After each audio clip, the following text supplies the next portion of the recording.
गुड्डू भाई, और रोक नहीं सकते, गाड़ी रोको।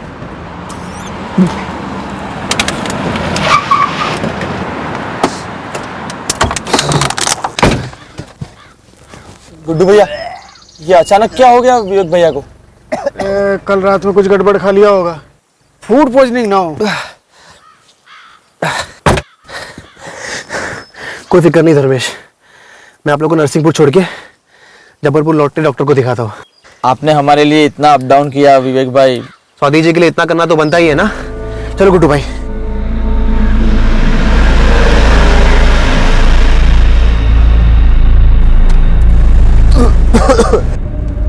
विवेक भैया, अगर आपको ठीक नहीं लग रहा है तो आप उल्टी कर लीजिए ना, ऐसा रोकना अच्छी बात नहीं है। नहीं ठीक है, ठीक है। क्या नहीं नहीं? गुड्डू भैया आप गाड़ी रोकिए प्लीज। अरे नहीं, जरूरत नहीं है। अरे क्या नहीं नहीं, कर लीजिए ना। गुड्डू भैया आप गाड़ी रोकिए।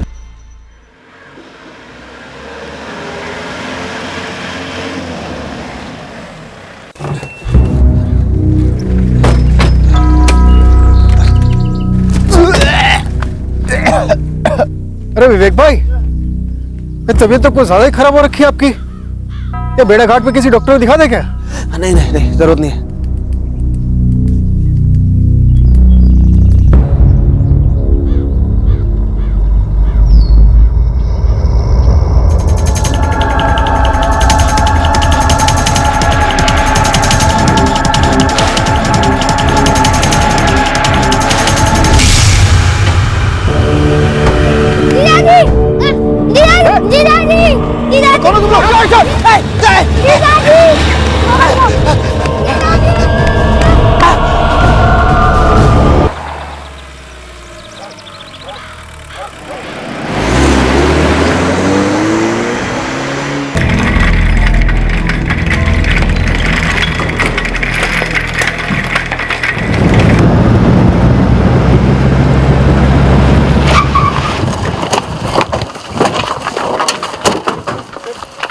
हाँ बिल्कुल, इधर ही गाड़ी खड़ी की थी साहब हम लोगों ने।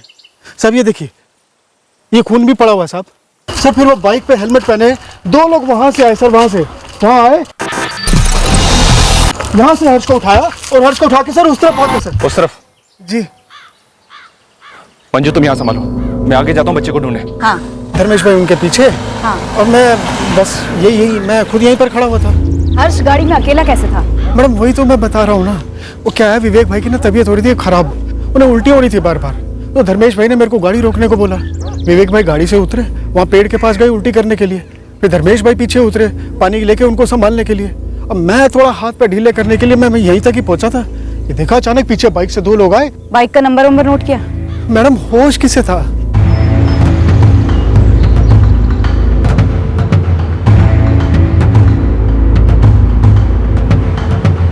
राठौड़ दबा एक्सीलेटर, आधा घंटा पीछे चल रहे हैं। भेड़ाघाट और आसपास के सभी थानों को इन्फॉर्म कर दो। बच्चे का नाम है हर्ष मौर्य और उसकी उम्र है 10 साल। उसने क्रीम कलर का टी शर्ट पहना हुआ और ब्लैक कलर के हाफ पैंट्स पहने हुए हैं। काली कलर की बाइक से और दोनों ने हेलमेट लगाए हुए थे। बाइक का नंबर? नहीं, बाइक का नंबर नहीं है। अंदर के सभी रास्ते और हाईवे चेक पॉइंट्स पर पेट्रोलिंग टीम को अलर्ट कर दो। प्रीति भाभी आप बस निकलो, धर्मेश की हालत अच्छी नहीं है। लेकिन विवेक भैया हुआ क्या है, कुछ तो बताओ। हम जबलपुर से आ रहे थे तब दो लोग हर्ष को उठा ले गए। क्या? कौन थे वो लोग? वो तो मुझे मालूम नहीं प्रीति भाभी, पर धर्मेश को उन्होंने छुरा मार दिया। हे भगवान, लेकिन ये कैसे हुआ? किसने किया ये सब? कुछ तो बताओ विवेक भैया। प्रीति भाभी धर्मेश अभी ऑपरेशन थिएटर में है, आप जल्द से जल्द बेड़ाघाट वाले सिविल हॉस्पिटल में आ जाओ। मैं मोहन जी को भी फोन लगाता हूँ।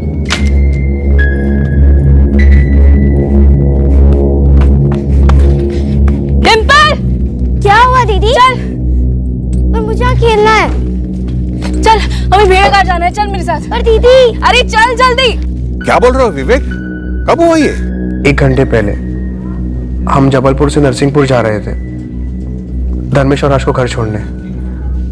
भेड़ाघाट पहुंचे ही थे कि अभी कहाँ हो तुम विवेक? भेड़ाघाट के सिविल हॉस्पिटल में। धर्मेश अभी आईसीयू में है। लेकिन वो लोग हर्ष को क्यों उठाने गए? पता नहीं मोहन जी। पेशेंट की अंतड़ियां बाहर आ गई थी इंस्पेक्टर, वो बात करने की कंडीशन में नहीं है, वो बेहोश है और ऑपरेशन अभी तक चल रहा है। और धर्मेश कुशवाहा के साथ जो विवेक आर्य आया था वो? विवेक स्टेबल है, स्टमक इन्फेक्शन लगता है। आप बात कर सकते हैं विवेक से, जनरल वार्ड में है। सर, बच्चे हर्ष के लिए सारे थाने रेड अलर्ट पर लगा दिए गए। सेना सर और बाकी पेट्रोलिंग टीम्स भी उसकी खोज कर रही हैं। कहाँ से लौट रहे थे तुम लोग? जबलपुर साहब। वो सुबह सुबह धर्मेश भैया और हर्ष को नरसिंहपुर से उठाया मैंने। काम क्या था? वीजा के लिए। वीजा? कहाँ का? किसका? धर्मेश कुशवाहा का?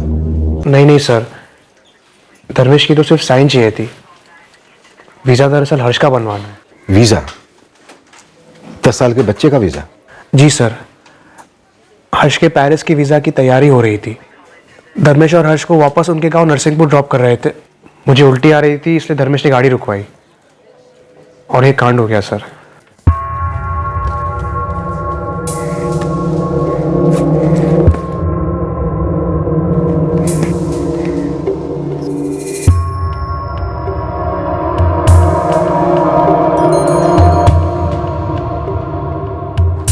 क्या खबर है सिन्हा? सर मैं बेड़ा घाट और उसके आसपास के सारे साइड रोड से स्कैन कर रहा हूँ। पेट्रोलिंग की 3 टीमें फैली हुई हैं। और अंदर तक घुसो सिन्हा, मामला कुछ अजीब लग रहा है। नरसिंहपुर का एक गरीब बच्चा, वो भी सिर्फ 10 साल का, पेरिस भेजने की तैयारी हो रही थी उसे। पेरिस? जबलपुर उसका वीजा कराने गए थे लोग। मेरी समझ में ये नहीं आ रहा है कि इस बच्चे हर्ष को क्यों उठाया किसी ने।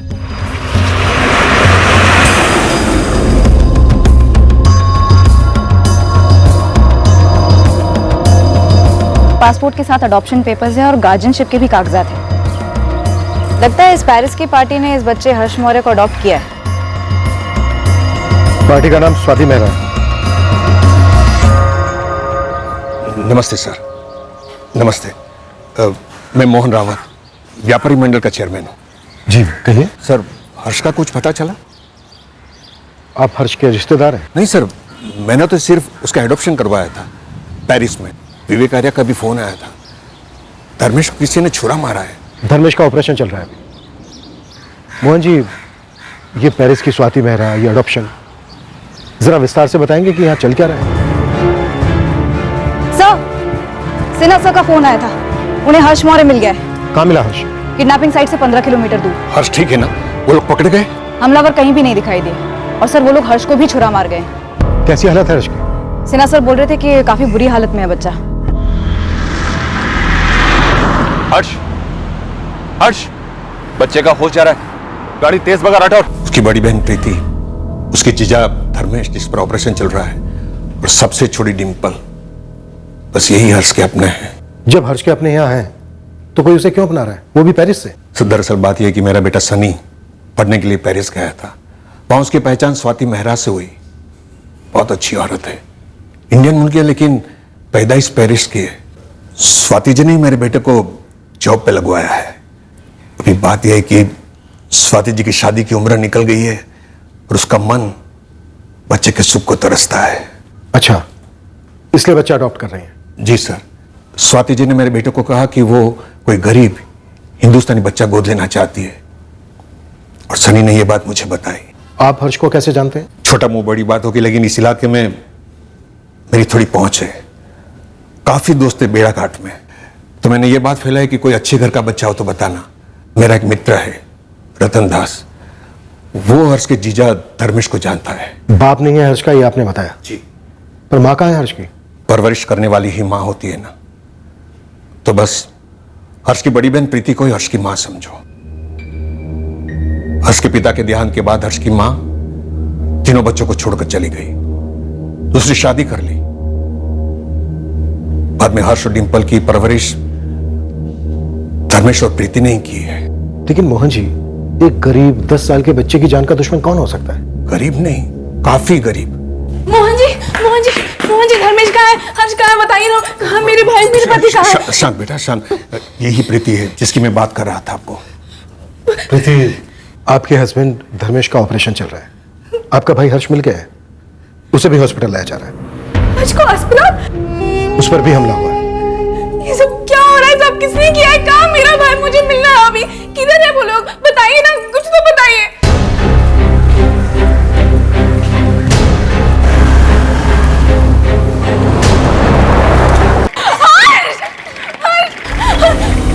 इसको क्यों मारा? इसने किसी का क्या बिगाड़ा था?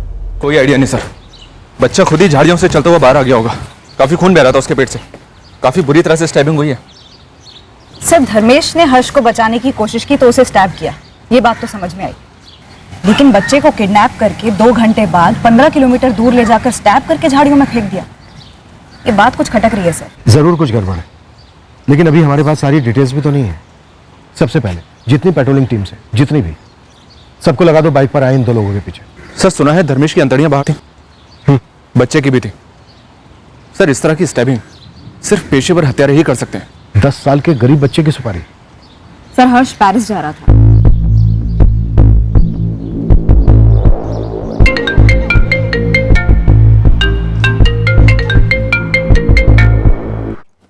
हेलो मोहन जी, कैसे हैं आप? स्वाति जी, बैड न्यूज है।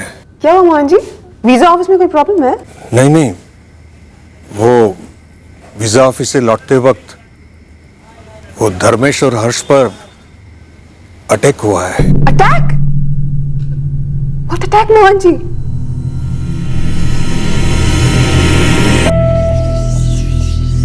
हाँ पापा, हर्ष की कंडीशन कैसी है अब?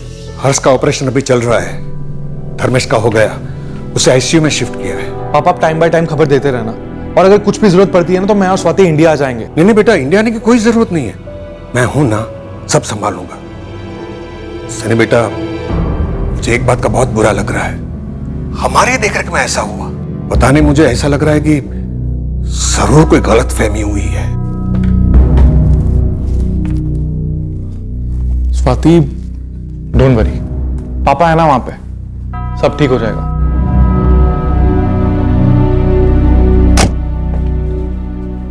हर्ष का ऑपरेशन अभी भी चल रहा है, टाइम लगेगा।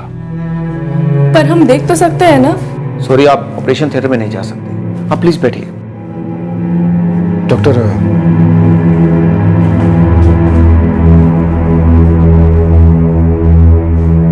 हर्ष बच तो जाएगा ना? देखिए, अभी कुछ कह नहीं सकते। नहीं साहब, मुझे तो कुछ भी पता नहीं चला। लोग कोई पीछा पीछा कर भी रहा हो तो। गुड्डू, जिस इलाके में तूने गाड़ी रोकी थी ना, वो इलाका इतना सुनसान है कि हमलावरों के लिए निशाना हलवा था, हलवा। नहीं नहीं नहीं नहीं साहब, मैंने गाड़ी नहीं रोकी। वो तो वहां से गुजरते वक्त विवेक भाई को फिर से उल्टी आने लगी, तो धर्मेश भाई ने मेरे को बोला कि गाड़ी रोक दो। साहब मुझे गाड़ी रोकनी पड़ी। कोई हमारे हर्ष को क्यों उठाएगा? हर्ष को अगवा करके मार डालने की कोशिश की गई थी धर्मेश। हमें नहीं लगता हर्ष को किसी ने फिरौती वगैरह के लिए उठाया था। पर हमसे कैसी फिरौती मिलेगी साहब? हमारे पास तो अगले महीने का राशन हो तो बड़ी बात है। जानता हूं, तभी पूछ रहा हूं, फिरौती के लिए नहीं तो फिर किस लिए? आप लोगों की किसी के साथ कोई दुश्मनी? मैडम, मैं तो सनी का फ्रेंड हूँ। मैं खुद पेरिस में रह रहा था, जॉब कर रहा था। 5 महीने पहले ही मेरा वर्क वीजा एक्सपायर हुआ, इसलिए यहाँ पे हूँ। तो सनी ने हर्ष का वीजा लगवाने का काम तुम्हें सौंपा था? सनी और स्वाति दोनों ही मेरे अच्छे फ्रेंड्स हैं। मैं उनके लिए यहाँ कोऑर्डिनेट कर रहा था मोहन जी के साथ, सनी के डैड। हम सब कितने खुश थे कि हर्ष के भाग खुल गए, विदेश में जाके पढ़ेगा। 2 साल पहले किसने सोचा था कि ऐसा भी कुछ होगा? 2 साल पहले? ये पेरिस की स्वाति मेहरा ने हर्ष को 2 साल पहले गोद लिया था? हाँ साहब, 2 साल तो हो गए, और इन 2 सालों में हम वीजा के लिए कितनी सारी बार जबलपुर आए गए, कभी ऐसा कुछ नहीं हुआ। पता नहीं कल ही क्यों पहली बार ये सब। नहीं गुड्डू, जब तक इस केस पर मैं पूरी तरह से पकड़ नहीं मिल जाती, तुम कहीं नहीं जा सकते। साहब, जबलपुर में मेरा घर परिवार है, मैं रोज कमा कर जाता हूँ तो घर पर रोटी बनती।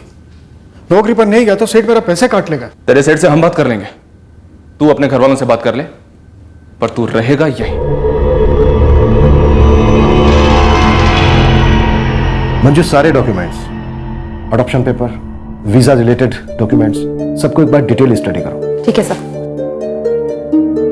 सिन्हा, एक गरीब घर के बच्चे हर्ष को पेरिस की स्वाति मेहरा ने कानूनी तौर पर गोद लिया, लेकिन हर्ष 2 साल से उसके पास पेरिस नहीं गया, लेकिन कानूनी तौर पर वो उसकी मां है। हो सकता है किसी ने सोचा हो कि हर्ष को किडनैप करके पेरिस वाली पार्टी से फिरौती ली जाए और पेमेंट हवाला के जरिए ली जाए, तो हर्ष को उठा लिया। पर हर्ष को उठवाने के 2 घंटे के अंदर ही इस बच्चे की अंतड़ियां निकाल दी सर। ऐसा कौन किडनैपर करता है? विक्टिम को किडनैप करके उसी दिन मार देना, फिर भी फिरौती मांगते रहना, ऐसा हमने कई बार देखा। लेकिन जिस तरह से इस बच्चे को किडनैप करके 2 घंटे के अंदर बुरी तरह से जख्मी करके फेंक दिया गया, ऐसा हमने पहली बार देखा। सिन्हा, सारे एंगल एक्सप्लोर करते हैं। मुझे लगता है जबलपुर से ही फॉलो किया जा रहा हो, और शायद ये फर्स्ट अटेम्प्ट नहीं होगा, इससे पहले भी कोशिशें होती रही होंगी। सर, इस ड्राइवर गुड्डू के कॉल रिकॉर्ड्स मंगवाए हैं। ये कह रहा था कि इसने पहले भी 3 बार जबलपुर अप डाउन किया है, धर्मेश, विवेक और हर्ष के साथ, नरसिंहपुर से जबलपुर और फिर रिटर्न। अटैक के दौरान धर्मेश को इतनी बुरी तरह से स्टैप किया गया, लेकिन गुड्डू को खरोच तक नहीं आई। कह रहा था कि उसे धक्का दिया गया। धर्मेश को धक्का नहीं दिया गया, बल्कि सीधा छुरा घुसेड़ दिया। टिपिकल पेशेवरों का ट्रेडमार्क है सर, छुरा अंदर घुसेड़कर घुमा देना, ताकि विक्टिम के बचने के चांसेस ना के बराबर हो। निकालो सारे पेशेवर स्टैपिंग उस्तादों की कुंडलियां।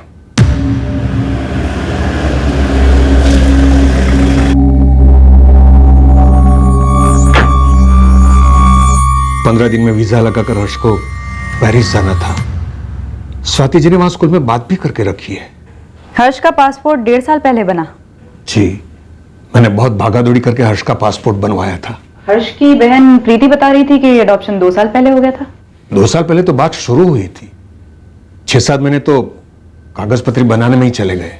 बहन प्रीति, जीजा धर्मेश हर्ष की परवरिश कर रहे थे इतने सालों से, फिर वो हर्ष को किसी और को देने के लिए तैयार कैसे हो गए? एक तो 10 साल के बच्चे को समझाना, दूसरा खुद दिल पर पत्थर रखना, कैसे हुआ ये? गरीबी से भारी पत्थर है कोई साहब? ममता इतनी हल्की भी तो नहीं होती ना मोहन जी। गुड्डू ड्राइवर बता रहा था कि हर्ष की माँ माधुरी बगल वाले गांव में रहती है। हाँ, रहती है ना मैडम, माधुरी जाधव नाम है, दमोह में रहती है अपने दूसरे पति राजकुमार के साथ।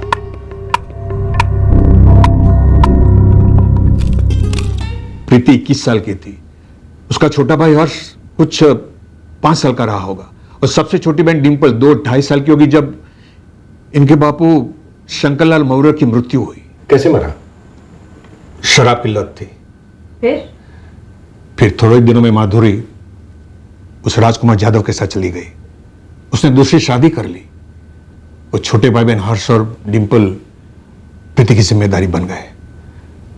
फिर प्रीति ने जब धर्मेश के साथ शादी की तो उन बच्चों की जिम्मेदारी धर्मेश ने उठा ली।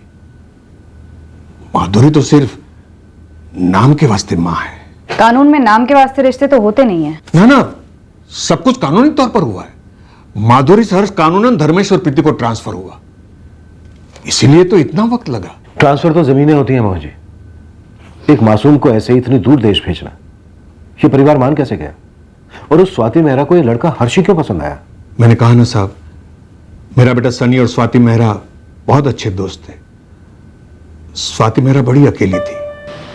पापा, स्वाति बिल्कुल अकेली है। उसके सब रिश्तेदार गुजर गए और अकेले ज़िंदगी जीना आसान नहीं है। इसीलिए कल उन्होंने मुझे अपने दिल की बात बताई। वो एक बच्चा गोद लेना चाहती है। पापा, आपको तो पता ही है, मेरे यहाँ पे MBA करने के बाद स्वाति जी ने मुझे जॉब दिलवाया और हर कदम पे सपोर्ट किया मुझे लगता है अब मेरी बारी है उनकी मदद करने की, इसलिए आपसे बात कर रहा हूँ। हमें स्वाति जी के साथ ऑप्शन पे मदद करनी होगी। स्वाति जी इतने सालों से पेरिस रह रही है, उनको बच्चा इंडिया से चाहिए। हाँ पापा, स्वाति जी को एक इंडियन बच्चा ही गोद लेना है। एक्चुअली स्वाति जी एक NGO के थ्रू भी ट्राई कर रही थी, लेकिन वहाँ पे एक प्रोसीजर काफ़ी लंबा है और काफ़ी तामझाम भी है, इसलिए मैंने सोचा कि आपसे बात कर लूँ। आप मदद करेंगे ना स्वाति जी की? क्यों नहीं बेटा, स्वाति जी की मदद करना हमारा फर्ज है। Thank you so very much Mohan ji. Actually मेरे पास सब कुछ है, लेकिन होकर भी कुछ नहीं है।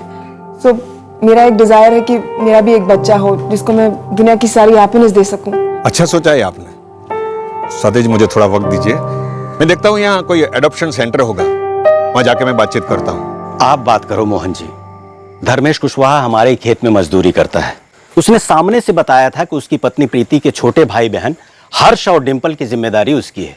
बेचारे गरीब लोग हैं, 2 बच्चों को पालना उनके लिए आसान नहीं होगा। अब ऐसे में अगर डिंपल या हर्ष में से किसी एक को कोई गोद ले लेता है तो एक बच्चे की जिंदगी भी संवर जाएगी और धर्मेश का बोझ भी हल्का हो जाएगा। सबका फायदा होगा मोहन जी। सबसे पहले मैंने धर्मेश और प्रीति को बिठाया और कहा ये है, बोलो क्या करना है, तो वो हर्ष को स्वाति जी को गोद देने के लिए तैयार हो गए। तब जाके मैंने सब पेपर्स बनवाए सर। हर्ष ही क्यों, डिंपल भी तो थी। जी, लेकिन स्वाति जी हर्ष को गोद लेना चाहती थी।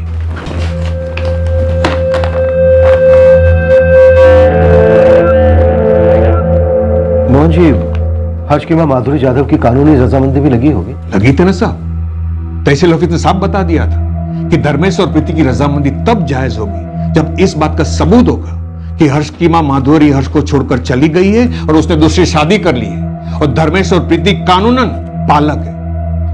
सर, तब जाकर तो मैंने सारे पेपर्स बनवाए थे। सबसे पहले माधुरी और उसके दूसरे पति राजकुमार, इन दोनों की शादी का रजिस्ट्रेशन करवाना पड़ा। उसके बाद एनओसी लेनी पड़ी माधुरी से कि धर्मेश और प्रीति अब हर्ष के कानूनी पालक होंगे। माँ बाप की तरफ फैसले देंगे हर्ष के। ये कानूनी पालक बनाने का भी पूरा तामझाम किया तहसील ऑफिस में। धर्मेश और प्रीति हर्ष के कानूनी पालक हो गए। फिर सितंबर 2015 में स्वाति जी पेरिस से यहां आई हर्ष को मिलने के लिए और सारी फॉर्मेलिटीज पूरी करने के लिए, ताकि वो हर्ष को गोद ले सके।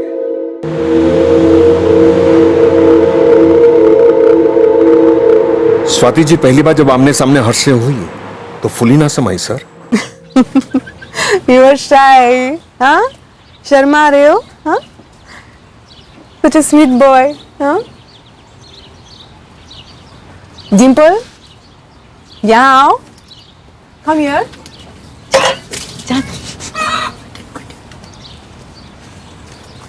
ये है चॉकलेट. पसंद है ना? हाँ? और ये ड्रेस. इधर बैठो.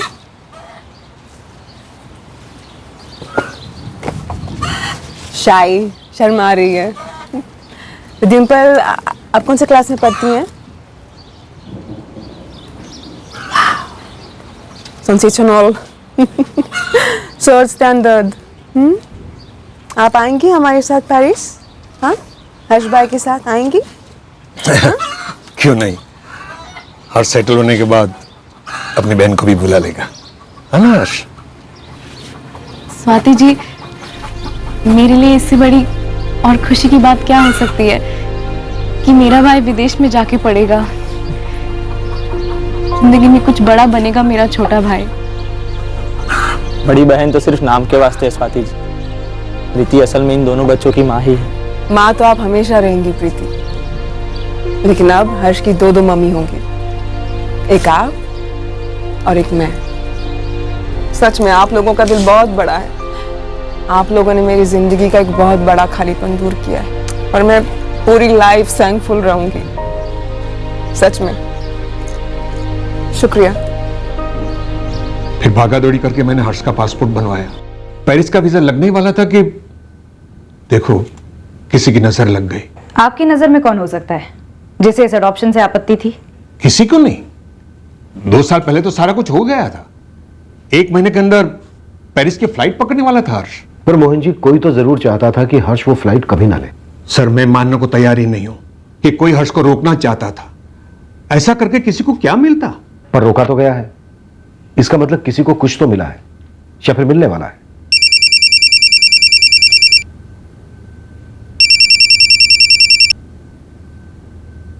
यस डॉक्टर पवार, बोलिए. हर्ष को होश आ गया है. बस निकल रहा हूं डॉक्टर. हर्ष को होश आ गया है. सर, ऊपर वाले की मेहरबानी है. मुझे लग रहा है कि कोई गलतफहमी की वजह से हर्ष पर हमला हुआ है. जरा सोचिए, मासूम को कोई क्यों छुरा मारेगा? अब हर्ष को होश आ गया है तो उसी से पूछते हैं कि बाइक पर वो 2 लोग कौन थे.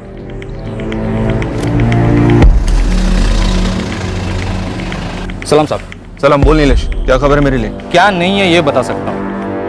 अपने इलाके के किसी भी अंडरग्राउंड किडनैपिंग गैंग का हाथ नहीं है इसमें. एकदम अंदर तक घुसा हूं मैं साहब. गलत गली में घुस गया तू नीलेश. गलत गांव घूम कर आया. हमें नहीं लगता कि बच्चे को अगवा करने की सुपारी ली गई थी. बच्चे को जान से मारने की ही सुपारी ली गई होगी. हाँ तो सुपारी पूरी की जाती ना साहब. अधूरी सुपारी तो किसी के काम की नहीं है. मैंने तो 4-6 अंडरग्राउंड सुपारी किलर से भी बात की. सब एक ही बात बोल रहे हैं कि किसी ने भी इस सुपारी के बारे में चू तक नहीं सुनी है. सुपारी लेने वाले और देने वाले कहीं बाहर के भी हो सकते हैं. नीलेश, तो एक काम कर. इस बच्चे हर्ष की मां माधुरी जाधव दमोह में अपने दूसरे पति राजकुमार के साथ रहती है. उसका चिट्ठा खोल. हमें इस ड्राइवर गुड्डू पर तगड़ा डाउट है, लेकिन इसके कॉल रिकॉर्ड्स आने भी बाकी हैं. लेकिन इतना पक्का है, कोई तो चाल चल रहा है.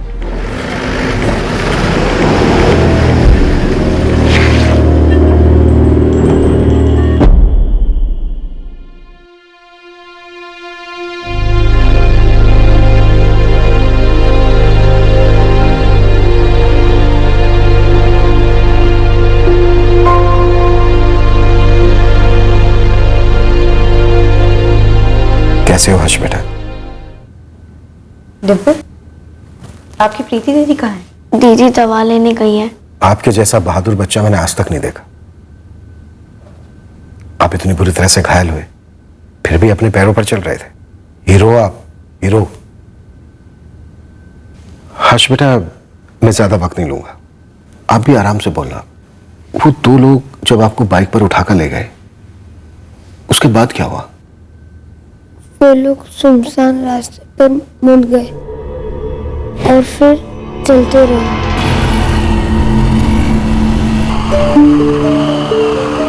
फिर जो बाइक चला रहा था उसका फोन बजा, फिर वो लोग बाइक पे भाग गए। हर्ष, जिस आदमी ने फोन पर बात की थी उसने कुछ और कहा था? नहीं, सिर्फ हेलो, ठीक है, समझ गया। आपको उन दोनों में से किसी का चेहरा याद है? उन दोनों ने काली हेलमेट पहनी थी। हेलमेट पे किसी तरह का कोई निशान, ऐसा कुछ याद है? क्या आपने उस बाइक की नंबर प्लेट देखी थी? आप तो इतने स्मार्ट हो, आपको तो नंबर्स जल्दी याद हो जाते होंगे, है ना? कोई बात नहीं, फिर भी हम उन्हें पकड़ लेंगे। वो लोग ने मेरे जीजा जी को भी मारा। तुम्हारे जीजा जी बिल्कुल ठीक है हर्ष, और तुम भी ठीक हो जाओगे जल्दी। आंटी,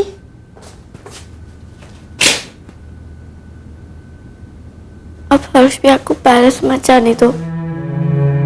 अब दीदी और जीजा जी को समझा दो।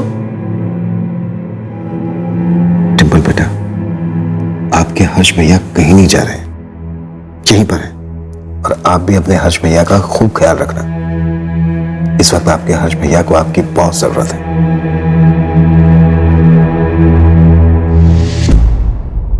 सर, शायद मोहन जी ठीक कह रहे हैं। Mistaken identity. सर, हर्ष जैसे गरीब बच्चे को कोई क्यों उठाएगा? जिन दोनों ने उसे उठाया शायद उनके टारगेट कोई और था। तो फिर वो जो फोन आया था हमलावर को, वो ये कहने के लिए आया होगा कि गलत बच्चे को उठा लिया है, अब कोई चारा नहीं है, खत्म कर दो, ताकि आइडेंटिफिकेशन ना हो। मुश्किल है पर नामुमकिन नहीं है। हमें हमलावरों को लेकर कोई गलतफहमी नहीं है। पेशेवर खूनी ही है। एक आदमी और उसके बेटे समान साले को अधमरी कंडीशन में पहुंचा दिया। इंस्पेक्टर, जिसका डर था मुझे वही हुआ। फिर से ऑपरेट करना पड़ेगा हर्ष और उसके जीजा धर्मेश को। फिर से क्यों डॉक्टर? आप जानते होंगे दोनों को मल्टीपल स्टैबिंग्स नहीं हुई, सिर्फ एक सिंगल स्टैब किया गया, जैसे प्रोफेशनल किलर्स करते हैं। छुरा सीधा पेट में घुसाकर इतने जोर से घुमा दिया जाता है कि अंतड़ियां बाहर आ जाती हैं, जैसे इन दोनों के केस में हुआ। जानता हूं डॉक्टर, पर धर्मेश और हर्ष बच तो जाएंगे ना? देखिए, हम हमारी बेस्ट कोशिश कर रहे हैं। हमने घाव स्टिच किए, ब्लीडिंग रोकी, सब किया, पर फिर भी इन दोनों के केस में इंटरनल इन्फेक्शन सेट इन हुआ है। खतरे की तो कोई बात नहीं है ना? ऑनेस्टली खतरे जैसी ही बात है। हम फिर से ऑपरेट कर तो रहे हैं, लेकिन दोनों सबसे हाई रिस्क जोन में होंगे। पर हमारे पास दूसरा कोई ऑप्शन भी नहीं है, चांस लेना ही पड़ेगा। 10 साल के बच्चे को कोई अडल्ट समझ के तो अगवा करेगा नहीं। ये लोग वहां जरूर किसी दूसरे बच्चे को उठाने आए होंगे, पर वो बच्चा कौन हो सकता है? शायद जबलपुर से लौट रही कोई अमीर पार्टी होगी, और जिस स्पॉट पर गुड्डू ने विवेक को उल्टी कराने के लिए रुकाया इत्तेफाकन, वहीं एक्चुअल पार्टी रुकने वाली होगी। चलो मानकर चलते हैं कि मिस्टेकन आइडेंटिटी का केस है, पर अगर किडनैपिंग का प्लान बना था तो ये जरूर किसी गैंग का काम होगा, और किडनैपिंग की प्लानिंग काफी पहले से चल रही होगी।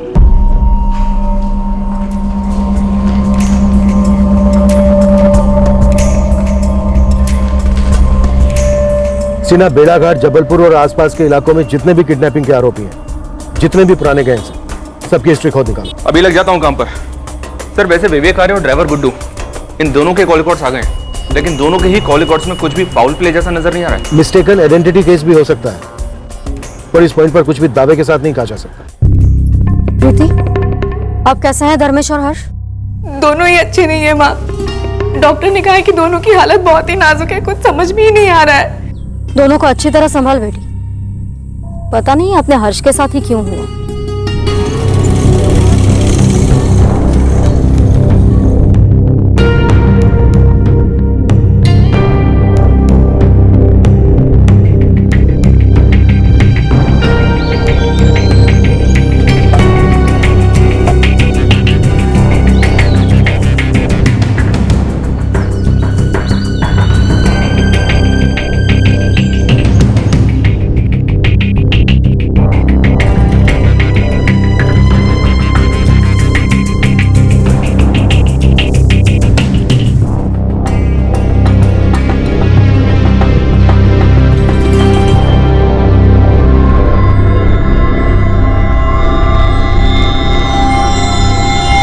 2 महीने पहले ही बेल पर छूटा हूं, आराम ही चल रहा है, कोई काम लिया ही नहीं हाथ में। ठीक है प्रदीप, मैं मानता हूं तेरी बात। 7 साल अंदर होने के बाद कम से कम 2 महीने का आराम तो बनता ही है, लेकिन आराम के वक्त भी तेरे कान, आंख, नाक सब काम कर रहे थे ना। ऐसा हो ही नहीं सकता कि तूने किसी बच्चे की किडनैपिंग के प्लान के बारे में कुछ सुना ही ना हो। साहब आप जानते हैं मैंने भी कई किडनैपिंग की है, आपने भी बड़े बड़े किडनैपर्स को पकड़ा है। ऐसे काम में एक टीम बनती है, किसी भी गिरोह में 2 ग्रुप होते हैं, एक टीम उठाती है, दूसरी स्टैंड बाय पे होती है। शायद थी पर सामने नहीं आई। होगी जरूर। तो दोनों बंदे क्या करते हैं, ऐसे एक आदमी का पेट खोलते हैं, फिर क्या करते हैं, बच्चे का पेट खोल देते हैं। देखा आपने कैसे खोला है पेट? ये किसी किडनैपर का काम नहीं है सर, कोई किडनैपर ऐसा नहीं करेगा, ये किसी पेशेवर हत्यारे का काम है। तो किडनैपर्स पेशेवर हत्यारे भी हैं? पेशेवर हत्यारे ही हैं। किडनैपिंग का प्लान था ही नहीं, मर्डर का प्लान था, सही से नहीं हो पाया, बच गया बच्चा।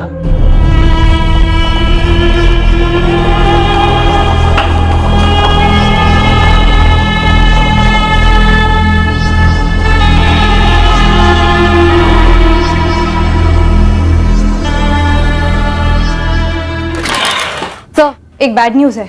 हर्ष और धर्मेश दोनों की हालत और भी खस्ता हो गई है। इन्फेक्शन फैल गया? बहुत जल्दी और बहुत बुरी तरह से।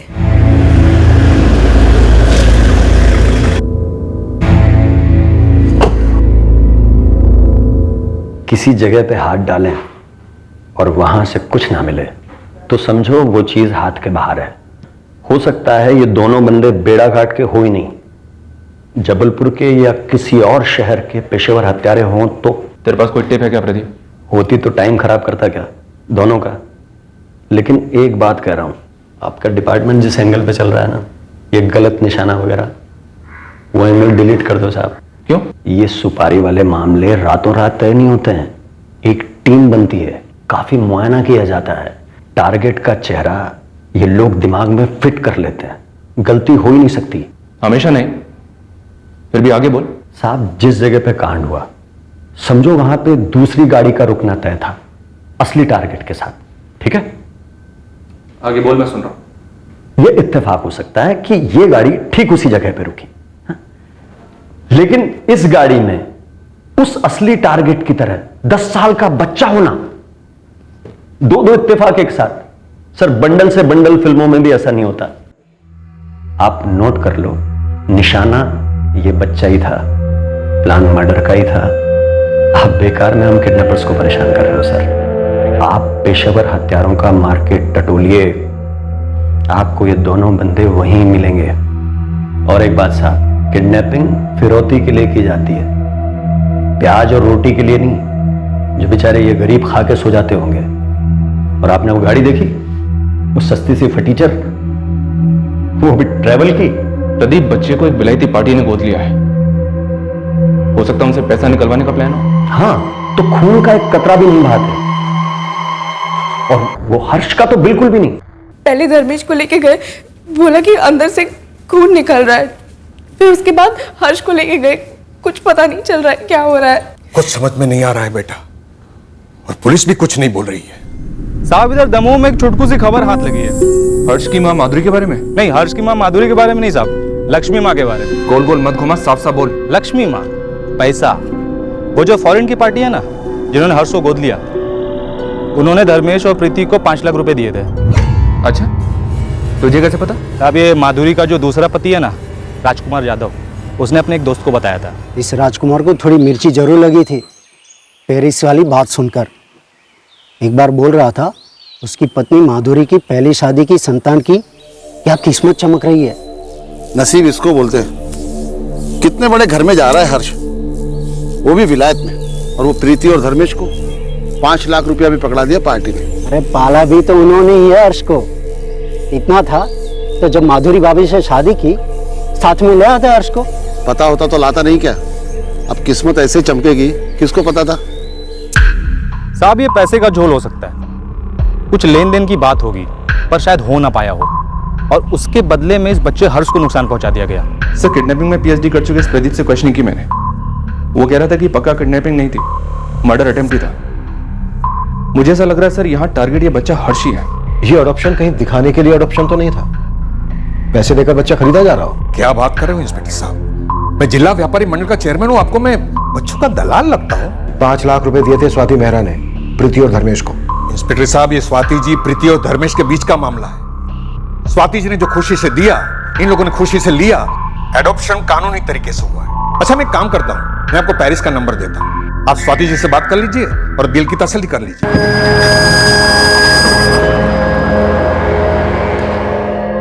That is correct, officer. मैंने धर्मेश कुशवाहा को 5 लाख रुपीस दिए थे जब हर्ष के अडॉप्शन पेपर्स अप्रूव हुए थे। पूरी डील कितने में हुई स्वाति जी?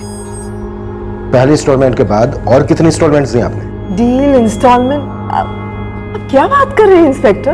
5 लाख किस लिए थे फिर? क्योंकि हर्ष के अडॉप्शन के बाद उसकी अपब्रिंगिंग की रिस्पॉन्सिबिलिटी मेरी है, इसलिए उसके टेक केयर के लिए मैंने उसके सिस्टर प्रीति और जीजा को 5 लाख रुपीस दिए थे और क्लियरली ये बोला था कि वो ये मनी डिम्पल के लिए भी यूज कर सकते हैं। And you accuse me that I bought my Harsh. Swati ji, 3 सवाल हैं आपसे जिनके मुझे जवाब चाहिए। प्रीति और धर्मेश ने कभी और पैसे मांगे आपसे? No, never. ये 5 लाख भी मैंने अपनी खुशी से दिए थे इंस्पेक्टर। कोई धमकी दी? हर्ष पर अटैक होने के बाद किसी और ने पैसे मांगे? Again, no. हर्ष को जन्म देने वाली माँ माधुरी जाधव, उसकी कोई इन्वॉल्वमेंट? उसे तो मैंने कभी देखा भी नहीं है इंस्पेक्टर। अब आखिरी सवाल स्वाति जी, सनी के फादर मोहन जी की हेल्प रिटर्न कैसे किया आपने? यूरोज में या डॉलर्स में? What a horrible man you are, inspector. यहाँ मैं अपने बेटे हर्ष के टेंशन में पैनिक हुए जा रही हूँ, उसका ऑपरेशन चल रहा है और आप एक के बाद एक नॉनसेंसिकल, इनसेंसिटिव क्वेश्चनिंग किए जा रहे हैं। Shame on you. Manju, passport, adoption papers, forgery expert के साथ बैठकर डबल स्कैन करो। French counsellor office, passport office, दोनों को लूप में रखो। पूरी पॉसिबिलिटी है कि यहाँ सब कुछ एक ढोंग हो, बच्चा खरीदा गया हो। 5 लाख रुपए पहली इंस्टॉलमेंट।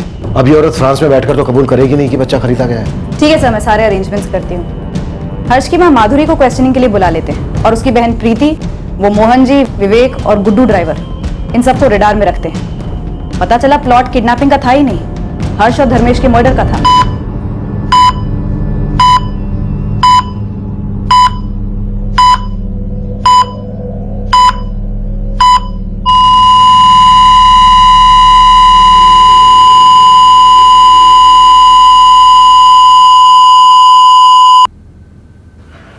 डॉक्टर, हमने पूरी कोशिश की पर धर्मेश को बचा नहीं।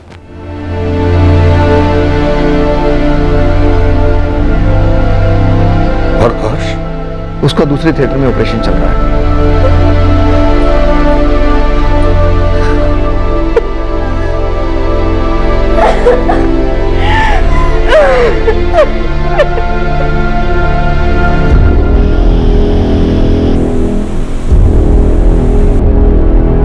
सर, बड़े दिनों बाद एकदम ताजा और गर्मा गर्म खबर आई आपकी।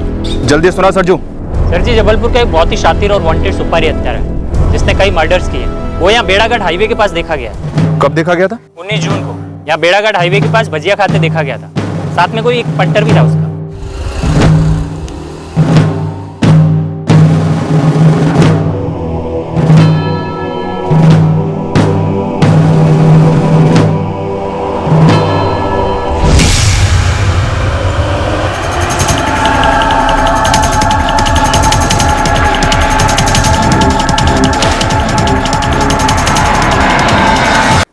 आपने भी नाम सुना होगा साहब, ललित सिंह।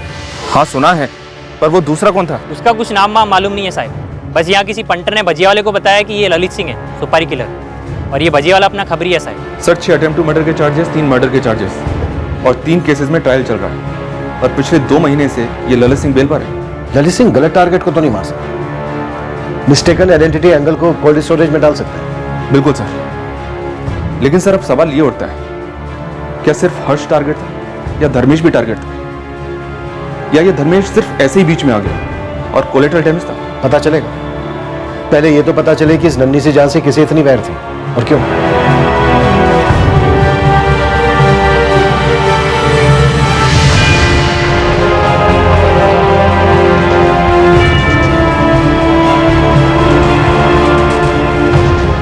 हर्ष का इन्फेक्शन धर्मेश से भी कई गुना ज्यादा था। हमने हमारी हर मुमकिन कोशिश की पर हर्ष को भी नहीं बचा पाया।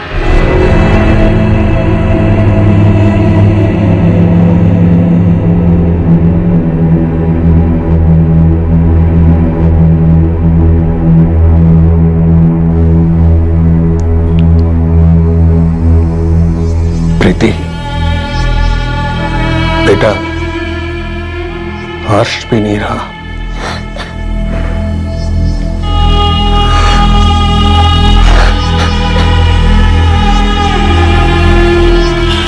सर, धर्मेश के बाद हर्ष भी ऑपरेशन टेबल पर चल बसा। डॉक्टर कह रहे थे कि इन्फेक्शन हद से ज्यादा बढ़ गया था।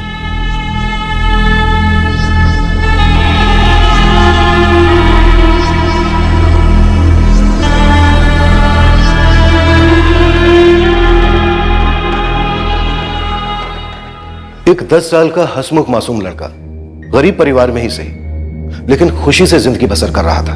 फिर ये ऐसा क्या भयंकर रैकेट था जिसमें बच्चे की हत्या कर दी गई। इस केस की इन्वेस्टिगेशन एक के बाद एक शॉक्स देती गई।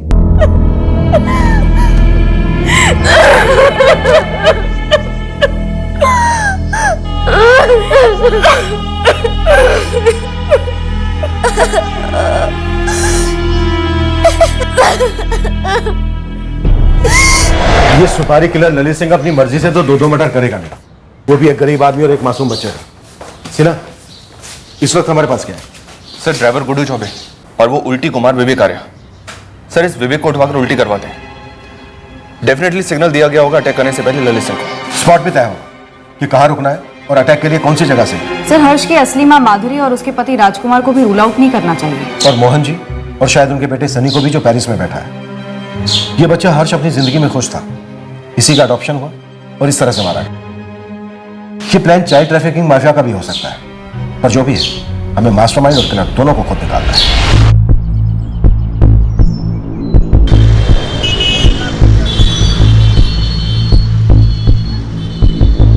नीलेश, एमपी, यूपी, महाराष्ट्र, नेपाल, वेपाल, जहां कहीं भी इस ललित सिंह का बिल है मुझे पता करके बता। मैडम, ये ललित सिंह खाली पेशेवर हत्यारा नहीं है, खानदानी भी। इसका बाप प्रमोद सिंह अपने जमाने का बहुत नामचीन हिस्ट्री शीटर था। ये जबलपुर में रहती है इसकी पूरी फैमिली।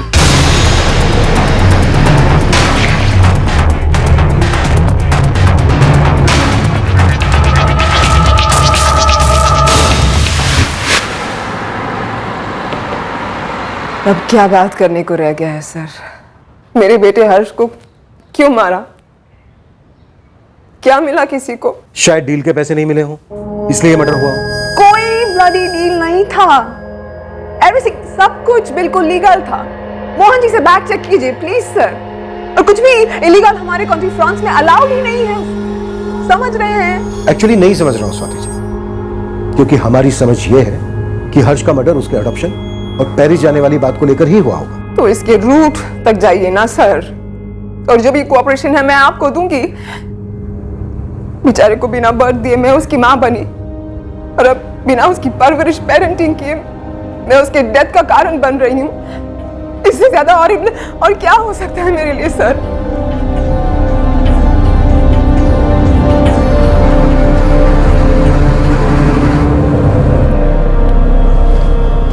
स्ट्रेस मत लो स्वाति, पापा हैं वहां पे, सब संभाल लेंगे। लो पानी पियो। पेट ही खराब है ना विवेक का, तो दवा दीजिए उसे। जवाब तो उसे मुंह से ही देना है। विवेक भैया से क्या सवाल करने हैं आपको? वो तो बस स्वाति मेहरा की हेल्प कर रहे थे हर्ष के वीजा के लिए। वीजा तो कटा है उस बच्चे का और उसके जीजा का भी। पर सर, पर कुछ नहीं। अब आप लोग रास्ता छोड़ेंगे या हम शराफत छोड़ दें? ये तपन है ना, अगर इसे एक बार मैंने तेरे ऊपर छोड़ दिया ना, फिर मैं इसे खुद भी रोकूंगा तो ये रोकेगा नहीं। बिना ब्रेक वाला डंपर ट्रक है, कुचल देगा तेरी कार को। उससे सच तो नहीं कुछ लेगा ना। वो सच ये है कि मैं उस साजिश का हिस्सा नहीं था। मैंने हत्यारों को कोई सिग्नल नहीं दी। तुम लोगों के बेड़ा घाट में दाखिल होने से जस्ट पहले वहीं बेड़ा घाट के पास एक ठेले पर ललित सिंह चाय पकौड़े खा रहा था। उसे सिग्नल मिला, तुरंत वो और उसके आदमी ने तुम्हारी गाड़ी का पीछा किया, फिर हमला किया। अब हमें तो ये बता कि उसे सिग्नल किसने दिया, तूने या विवेक ने? मैं गाड़ी चलाते हुए फोन नहीं करता, मैं लेता भी नहीं हूं। मैंने फोन दिया ना आप लोगों को था, आप खुद ही देख लीजिए। मैंने किसी से भी बात की हो तो फिर किसने फोन किया? विवेक ने या धर्मेश? मेरी नजर और ध्यान दोनों सड़क पर होते हैं। अरे कोई फोन करे ना करे किसको पड़ी रहती है? ऊपर से विवेक भाई की उल्टियां चल रही थी, सो अलग।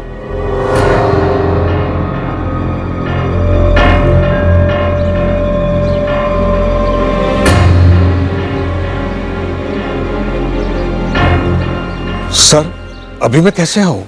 अभी तो धर्मेश और हर्ष की डेड बॉडी को लेकर उनकी फैमिली के साथ मैं नरसिंहपुर जा रहा हूं क्रियाक्रम के लिए। मैं बाद में आऊंगा तो चलेगा सर? चलेगा मोहन जी, लेकिन आना है आपको, इतना याद रखिए। आप कैसी बातें कर रहे हैं? आपकी आवाज, आपकी बातें शक से भरी हुई लग रही है मुझे, वो भी मुझ पर, जिसने इस बच्चे हर्ष का भला चाहा था, परिवार का भला चाहा था। तो फिर आपको शक क्यों हो रहा है कि हम आप पर शक कर रहे हैं? बस कुछ जरूरी सवालों के जवाब चाहिए थे। जल्द से जल्द आइए, वेट कर रहा हूं।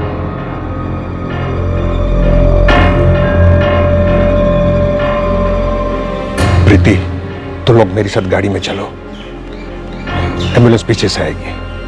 हाँ चलो, आओ बेटा।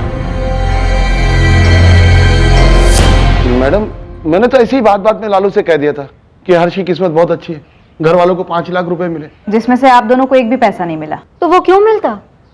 जो भी किया हर्ष और डिंपल के लिए किया, प्रीति और धर्मेश ने किया, इसका एहसास था हमें।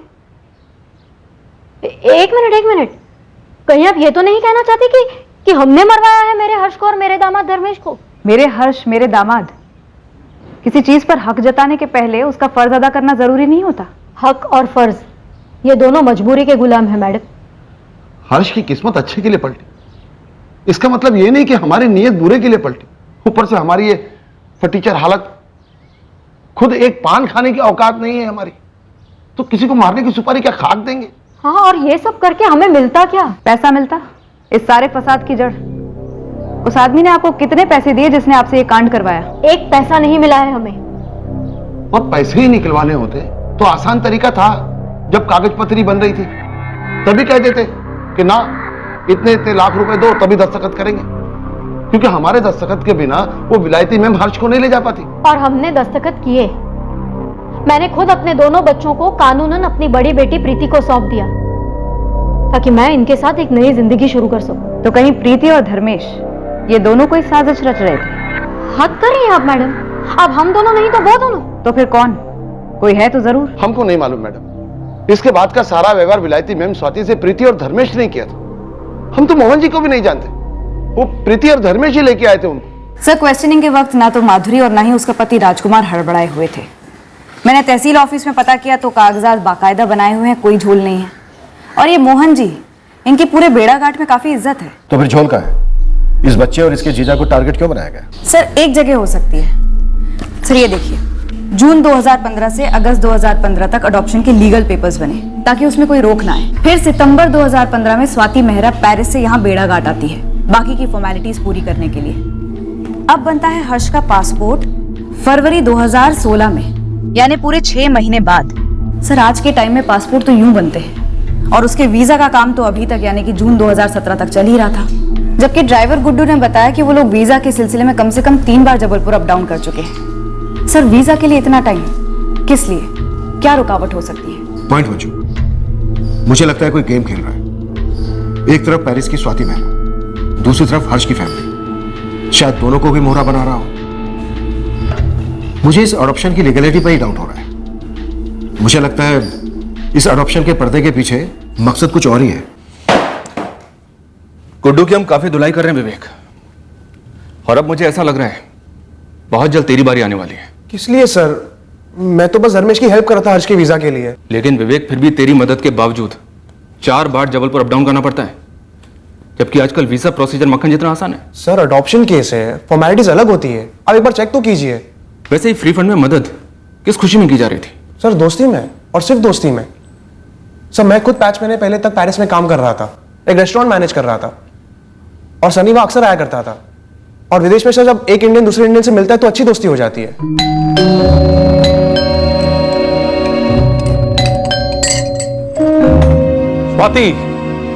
Hi Sunny, lot of traffic. Meet Vivek. He's from Jabalpur. मेरे बेड़ा घाट से सिर्फ 26 kilometre, right? Sir Sunny, Swati और मैं हम तीनों काफी वक्त साथ गुजारते हैं। फिर इस फरवरी में मेरा वर्क वीजा एक्सपायर हो गया था, तो मैंने स्वाति से हेल्प मांगी थी। कैसी हेल्प? सर वही हेल्प जो उसने सनी की थी। सनी स्टूडेंट वीजा पे था और स्वाति की हेल्प से उसका वर्क परमिट वीजा बन गया।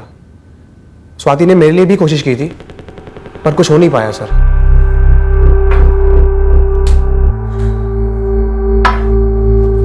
आई एम सॉरी विवेक, मैंने बहुत ट्राई किया but you know it's okay, thanks. You know ना कि हमारी कंपनी एक फाइनेंशियल कंपनी है और तुम्हारी क्वालिफिकेशन केटरिंग की है, सो कोई नहीं, इट्स ऑलराइट। पर स्वाति, हम 6 महीने में पक्का कोई ना कोई जुगाड़ करके विवेक को एक जॉब ऑफर भेज सकेंगे ना? हाँ श्योर श्योर, जरूर कुछ होगा, we can try. Thanks Vivek, thanks Swati. तो तेरे सामने गाजर था, वर्क परमिट। सर गाजर वाजर क्या सर? सर कोई गुनाह थोड़ी है अब्रॉड सेटल होना, हेल्प मांगना। गुनाह है 10 साल के बच्चे हर्ष का कत्ल, जिसका वीजा बनाने की रिटर्न हेल्प तू कर रहा था। सर मुझे इस मर्डर के बारे में कुछ नहीं पता, मैं तो बस मोहन जी की हेल्प कर रहा था, वो इतने बिजी आदमी है। हर्ष का पासपोर्ट तो 2016 में बन गया था ना, तो अब जाके वीजा क्यों बन रहा था उसका? सर ना मैंने हर्ष का पासपोर्ट बनाया, ना ही मैंने उसको गोद लिया है। सर आपको जो पूछना है आप उन लोगों से पूछिए ना। किन लोगों से? स्वाति से, मोहन जी से, सनी से। चल तेरा दूसरा नंबर दे। दूसरा नंबर? वही नंबर जिससे तूने ललित सिंह को कॉल किया था, अटैक करने का सिग्नल दिया था उसे। सर मैंने कोई सिग्नल विग्नल नहीं दिया। हर्ष और उसका जीजा दोनों मारे गए, लेकिन तेरे और गुड्डू के ऊपर एक खरोंच तक नहीं आई। तो सर हमारी गलती कि हम बच गए, हम साजिश का हिस्सा बन गए? सर इसमें कोई लॉजिक ही नहीं बनता है। लॉजिक बनेगा विवेक, और केस भी बनेगा, तगड़ा बनेगा, उन सब के खिलाफ जिन्होंने इस कांड में हिस्सा लिया है। ठीक है सर, आप बनाइए तगड़ा केस, अब मैं जाऊं? तू कहीं नहीं जा रहा विवेक, एक बार केस बनेगा ना तो तू काम से जाएगा। लंबा वर्क परमिट मिलेगा तुझे सेंट्रल जेल का।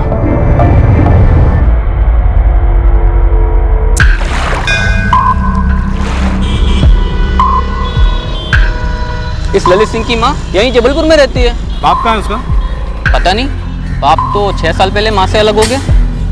अच्छा तू एक काम कर, तू माँ का घर दिखा दे, बाकी का क्राइम ब्रांच वाले संभाल लेंगे।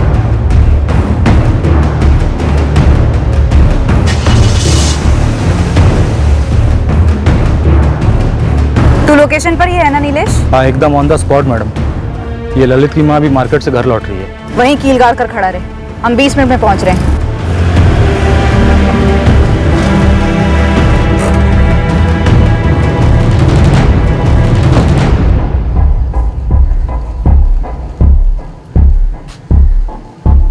पापा की गैरेज में कम, इस वीजा शीजा के चक्कर में बहुत टाइम खोटे हुआ विवेक भैया का। फिर भी अभी तक हर्ष मौर्य की वीजा की एप्लीकेशन तक नहीं हुई है।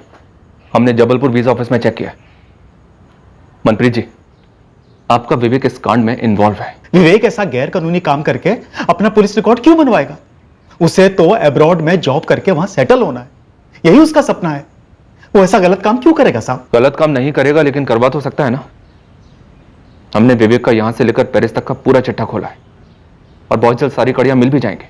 बेहतर होगा कि आप लोग विवेक से बात कीजिए, उसे सरकारी गवाह बनने को समझाइए। मनप्रीत जी, यही आखिरी मौका है। 2 लोगों की बेरहमी से हत्या की गई थी, जिनमें से एक 10 साल का बच्चा था। मामला बहुत सीरियस है। हर्ष तेरे पास ही रहता तो कम से कम जिंदा तो रहता, और तेरे पास वो खुश तो था ही। माँ इस गरीबी में शायद उसे कम खुशियां दे पा रही थी, यही सोच के दिल पे पत्थर रख के मैं तैयार हुई थी हर्ष को गोद देने के लिए। हर्ष के अच्छे भविष्य के लिए सोच रहे थे मैं और धर्मेश। और धर्मेश, ये मोहन भाई कौन है? मोहन भाई बेड़ा घाट के बहुत बड़े आदमी, रतन दास जी सेठ है ना, उनके कोई दोस्त है, कल मिलने भी आने वाले। कोई विलायती मैम है जो हर्ष को गोद लेना चाहती है। डिम्पल को भी? नहीं, अभी तो सिर्फ हर्ष की बात हुई है। वो विलायती मैम किसी लड़के को ही गोद लेना चाहती है। मैं क्या कहूँ उनसे? ना बोल दूं, मेरा दिल नहीं मान रहा है। हमें नहीं चाहिए विलायत बिलायत का चक्कर, हर्ष को कहीं नहीं भेजना है।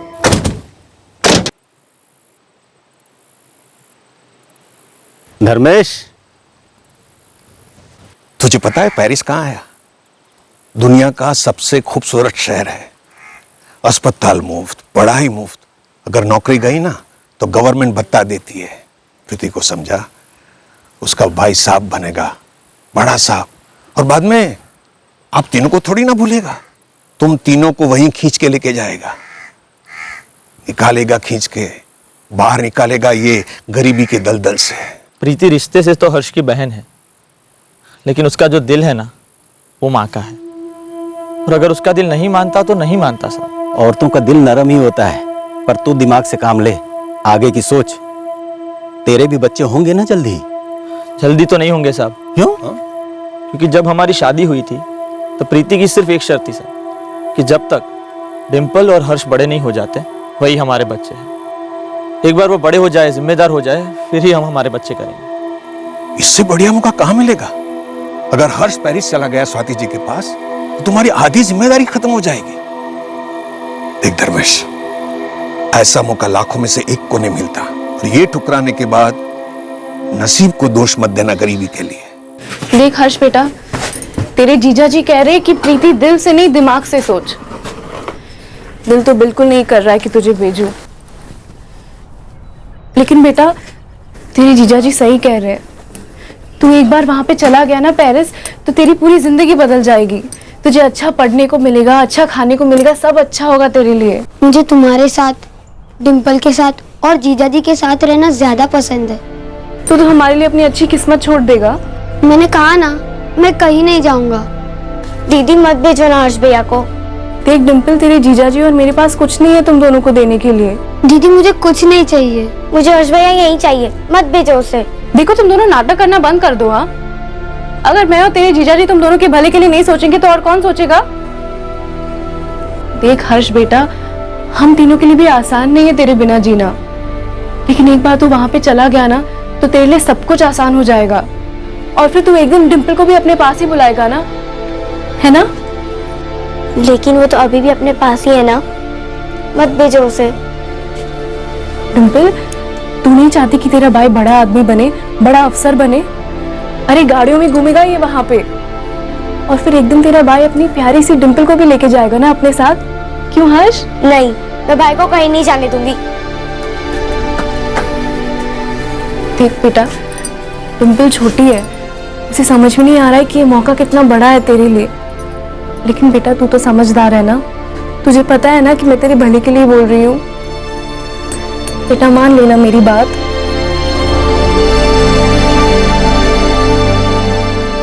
धर्मेश हर्ष और डिम्पल को अपने सगे बच्चों की तरह प्यार करता था, और हर्ष ने तो अभी तक ठीक से दुनिया भी नहीं देखी थी। किसी ने कैसी दुश्मनी निकाली हमसे? माँ क्या हो गया ये? तंग आ गई हूं मैं आप लोगों से। अरे ललित ने कुछ कर दिया, आ गई पुलिस मेरा खून चूसने। उसके बाप ने कुछ कर दिया, आ गई पुलिस मेरा खून चूसने। उन दोनों मुजरिमों के जुर्म के साथ मेरा कोई वास्ता नहीं है, मैं उनसे फूटी कौड़ी तक नहीं लेती हूँ। अब इसमें मेरी क्या गलती है जो मेरा बेटा और उसका बाप दोनों ऐसे निकले? अगर ललित मिला नहीं ना शालिनी जी, तो आपका जीना मुश्किल हो जाएगा। आपकी ये धमकी है ना अपने जेब में रखिए। कायदा और कानून तोड़ने वालों के साथ रह रह के थोड़ा बहुत कानून मैं भी समझने लगी हूँ। आप मुझे हाथ तक नहीं लगा सकती हो, और ये जो तलाशी के नाम पे मेरा सारा घर तहस नहस करके रखा है ना, सब समेट के दीजिए। चलिए। आजकल हफ्तों में पासपोर्ट आ जाता है, लेकिन आपने 6 महीने लगा दिए। सर, हफ्तों में बनने वाले पासपोर्ट में सिर्फ एक माँ होती है, यहाँ 3-3 माएँ थी। पहली जन्म देने वाली माँ माधुरी, दूसरी पालने वाली माँ समान बहन प्रीति, और तीसरी नई नई कानूनी माँ पेरिस वाली स्वाति जी। सर, 3-3 बार एप्लीकेशंस देने पड़े। वीजा एप्लीकेशन में करीब 1.5 साल हो लग गया। क्यों? स्वाति मेहरा ने अडॉप्शन के बाद फरवरी में पासपोर्ट के आते ही हर्ष को पेरिस क्यों नहीं बुला लिया? वो आप स्वाति जी से ही पूछिए ना। नहीं पूछना है मुझे स्वाति जी से। यहाँ बेड़ा घाट में हर्ष और उसके जीजा धर्मेश का मर्डर हुआ है, वहां पेरिस में नहीं। मोहन जी, आपने हर्ष की असली मां माधुरी जाधव और उसके पति राजकुमार का मैरिज सर्टिफिकेट बनवाया। आप ही ने हर्ष की बड़ी बहन प्रीति और उसके हस्बैंड धर्मेश को हर्ष का लीगल गार्जियन बनवाया। आपने ही अडॉप्शन के पेपर तैयार करवाए। आपने ही भागदौड़ करके पासपोर्ट बनवाया हर्ष का। माजरा क्या है मोहन जी?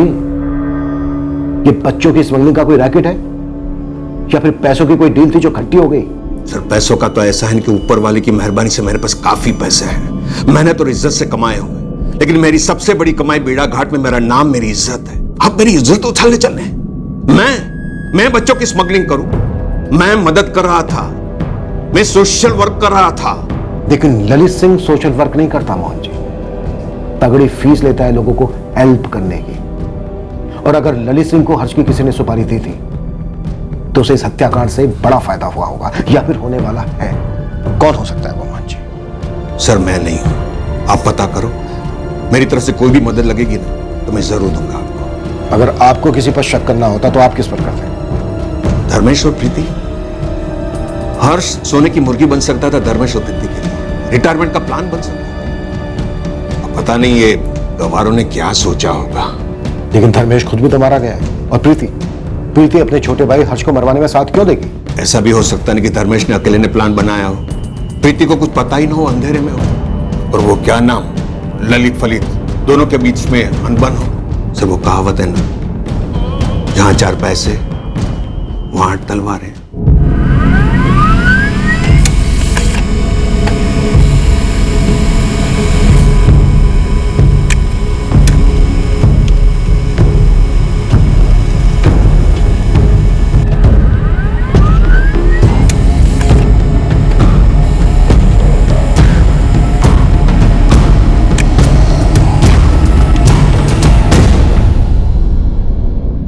आप लोगों से कुछ नहीं छुपा है पापा। मैं सिर्फ फ्रांस के वीजा के लिए मगजमारी कर रहा था।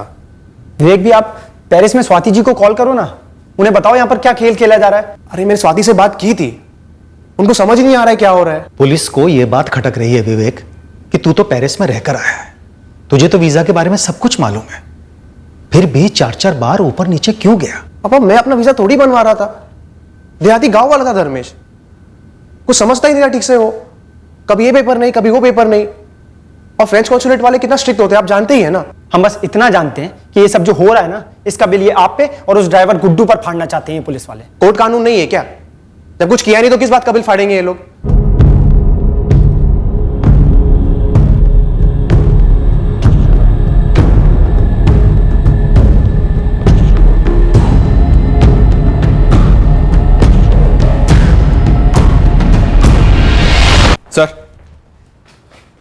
सर इस धर्मेश के कॉल कोर्स में किसी भी तरह की प्लानिंग की कोई हिंट तक नहीं है। प्रीति, माधुरी और माधुरी का पति राजकुमार, सबके फोन कॉल्स क्लीन है सर। फिर किसने की इस कांड की प्लानिंग? सर मोहन रावत के इस वाले नंबर के कॉल रिकॉर्ड्स में तो कुछ भी शक करने जैसा नहीं है। अब इनके पास कोई दूसरा नंबर है या नहीं ये फिलहाल हमें पता नहीं है। रतन दास के फोन रिकॉर्ड्स भी मंगवाए ना, जिसने हर्ष का नाम सजेस्ट किया था मोहन को? रतन दास के कॉल रिकॉर्ड्स की पूरी तरह से स्कैनिंग की सर, पर कुछ नहीं मिला। तो फिर बचा कौन? सर इस सुपारी किलर ललित सिंह की मदर शालिनी सिंह, उसके फोन रिकॉर्ड्स में से उसकी बहन रचना राठी का नंबर मिला है। ये देखिए सर, यहीं जबलपुर में रहती है। इसके घर के बाहर भी एक टीम तैनात कर दी है। हो सकता है ललित सिंह इसके घर छुपने आए। इस केस से जुड़े सारे सस्पेक्ट हैं हमारे पास, लेकिन कहीं से कोई एंगल बन नहीं रहा है। हो सकता है इनमें से कोई झूठ बोल रहा हो, या फिर असली कल्प्रिट इनमें से कोई हो ही नहीं। मंजू, धर्मेश और प्रीति ने मिलकर कुछ किया हो, ये वाला एंगल? सर वो एंगल टटोला मैंने प्रीति से बात की। जो कागज पत्री वो लोग बोलते वो सारे धर्मेश लेके जाता था जबलपुर हर्ष के साथ। कभी इस कागजात पे दस्तखत करने, कभी उस कागज पे दस्तखत करने। तुम लोगों को कभी लगा नहीं कि स्वाति जी ने 2015 में हर्ष को अडॉप्ट किया था और 2017 जून तक उसके वीजा के पेपर्स बन ही रहे थे? तुम लोगों ने कभी पूछताछ करने की कोशिश नहीं की विवेक आर्य या मोहन भाई से? हमें मालूम नहीं था कि इसमें इतना समय नहीं लगता है। अगर मालूम होता तो शायद पूछ भी लेते, लेकिन हमें कुछ नहीं मालूम था। जो भी वो लोग बोलते गए वो हम करते गए। इस वक्त तो हम हर चीज हर्ष से जोड़कर देख रहे हैं, पर हो सकता है कि असली निशाना धर्मेश था। क्या धर्मेश की नरसिंहपुर गांव में कोई दुश्मनी थी, कोई झगड़ा वगड़ा रहा हो? नहीं, धर्मेश बहुत ही सीधे थे, किसी के साथ कोई बैर नहीं था। हमें तो समझ में नहीं आ रहा है कि धर्मेश और हर्ष को मार के किसी को क्या मिल सकता है। सर नरसिंहपुर में अच्छी खासी फील्डिंग करवाई मैंने, पर धर्मेश का किसी के साथ भी कोई झगड़ा वगड़ा निकल कर नहीं आया। पर मंजू सुपारी दी गई, और वो भी ललित सिंह को, मतलब महंगी सुपारी थी सर। अब अगर इस सुपारी से किसी को कोई फायदा नहीं था तो फिर ये सुपारी दी क्यों गई? घूम फिर के सुई हमारी पहली थीसिस पे लौट रही है, मिस्टेकन आइडेंटिटी। पुराने पेशेवर हथियारों से भी कई बार गलत निशाना लगा है। हो सकता है इस बार भी वही हुआ हो। अब इसका जवाब तो सिर्फ ललित सिंह ही दे सकता है सर।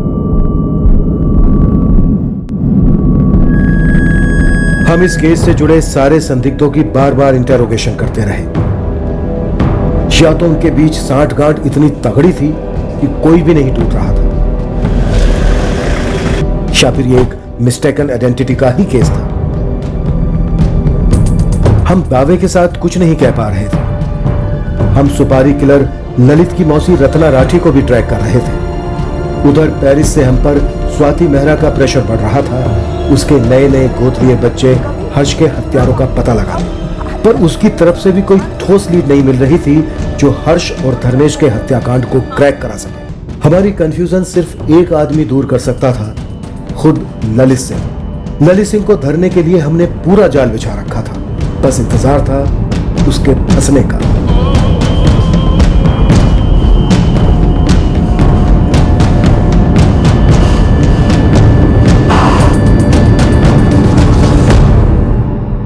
पर सुपारी किलर ललित सिंह के हाथ लगने से पहले हमें इस केस का पहला ब्रेक थ्रू मिल गया। इस खूंखार शतरंज की बिसात पर का एक मोहरा आखिरकार फिसल गया। सर, गाड़ी का ड्राइवर गुड्डू टूट गया है, बोलता है बोलेगा। देर से पर दुरुस्त, देखते हैं कितना बोलता है।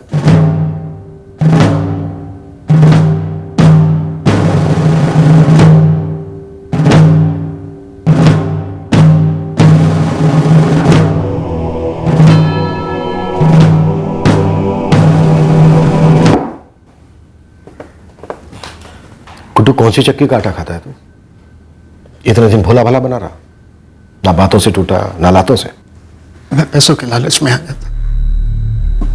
मैं बहुत छोटा आदमी। लालच किसने दिया तुझे? शुरुआत से बोल।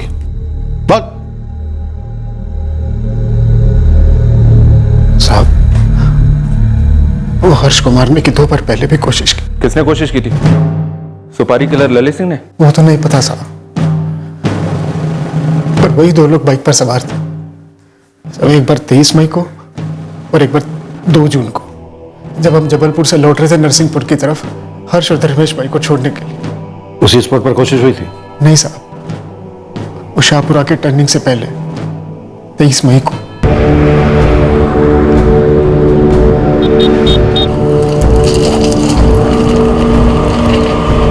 दूसरी बार नूनी बाईपास के पास 2 जून को।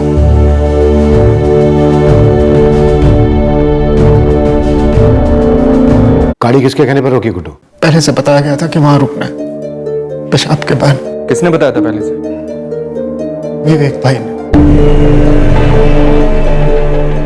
तो विवेक टूटा क्यों नहीं अब तक? मैं क्या जानूं मैडम, मुझे जैसा बताया गया मैंने हल्का होने के बहाने गाड़ी रोक दी। फिर विवेक भाई बाद में बोले, नहीं यहाँ नहीं है, अभी नहीं है। पूरी स्टोरी सुना गुड्डू। कब से प्लानिंग चल रही थी?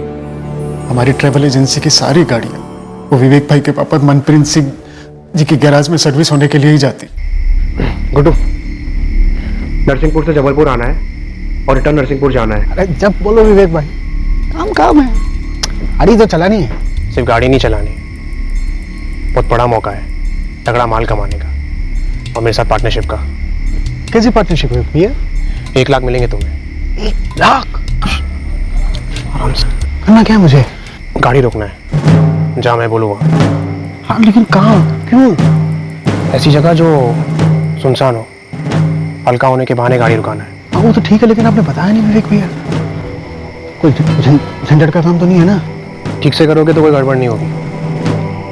तुम्हें तुम्हारे 1 लाख तुरंत कैश में मिल जाएंगे। बस इतना है कि इसके बाद तुम्हारा और मेरा कोई लेना देना नहीं होगा। इतना तो मुझे समझ में आ गया था कि मामला बच्चे को लेकर ही। मैं सच कहता हूं मालिक, कत्ल होने वाला है, मुझे इसकी भनक तक नहीं थी। विवेक किसके कहने पर कर रहा था ये? और क्यों कर रहा था? मुझे कुछ नहीं पता मालिक। पूरी स्टोरी उल्टी कर। झूठी उल्टी की तो खून की उल्टी करेगा विवेक आर्या। सर मैं फंस गया था सर। अब फंस जाएगा, शही खोद के काट देंगे। स्टोरी बोल, स्टोरी, अपना टुकड़ा नहीं। सर ये स्टोरी पेरिस में शुरू हुई थी। स्टोरी का विलेन कौन है? स्वाति? सनी? या दोनों? सर सनी ने शर्त रखी थी कि अगर पेरिस लौटना है, जॉब चाहिए, वर्क वीजा चाहिए, तो उसका एक काम करना होगा।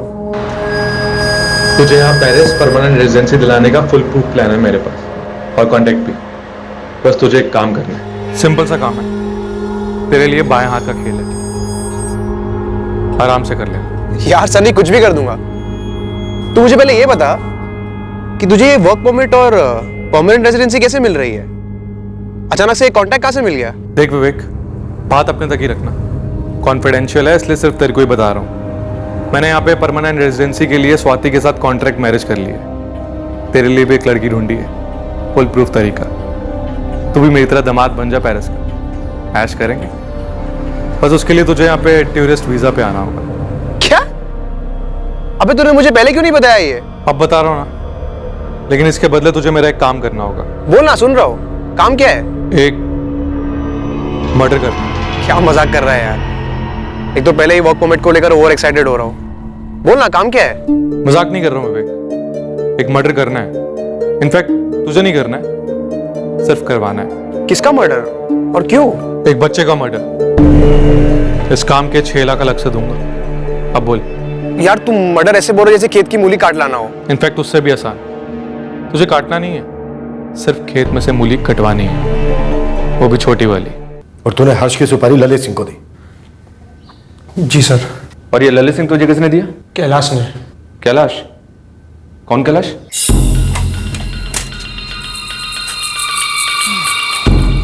कैलाश जी। अरे विवेक, कैसे हो? अब मैं तो ठीक हूँ, लेकिन बड़े दिनों बाद दुकान बंद कर रहा था मैं। चल कोई नहीं, तू आ गया तो बैठ। कैलाश जी, मुझे बाल नहीं कटवाना है, मुझे आपसे प्राइवेटली बात करनी है। देख विवेक, तू अच्छा खासा पढ़ा लिखा इंसान है, फॉरेन रिटर्न है, हाँ, फिर ये मर्डर और सुपारी की बात क्यों? कैलाश जी, ये मर्डर मेरे लिए वीजा है पेरिस लौटने का, हमेशा हमेशा के लिए। विवेक, मैं तुम दोनों भाइयों को बचपन से देखते आया हूँ हाफ पैंट में। तुम्हारे डैडी मेरे दोस्त है और गैरेज भी अच्छा खासा चल रहा है। तू दूसरे देश में क्यों नहीं चले जाता? क्यों ये सुपारी के लफड़े में पड़ रहा है? मुझे सिर्फ इतना बता दो कि कांटेक्ट किसको करना है। किसको मरवाना है? कैलाश जी, किसको कांटेक्ट करना है, कितने लगेंगे और आपका कट कितना होगा? मैं आपको 1 लाख दे सकता हूँ। ठीक है, 2 लाख, जल्दी बता दो। सिंह, ललित सिंह की दी हुई सुपारी कभी खाली नहीं जाती, और सुपारी देने वाले का नाम कभी बाहर नहीं निकलता।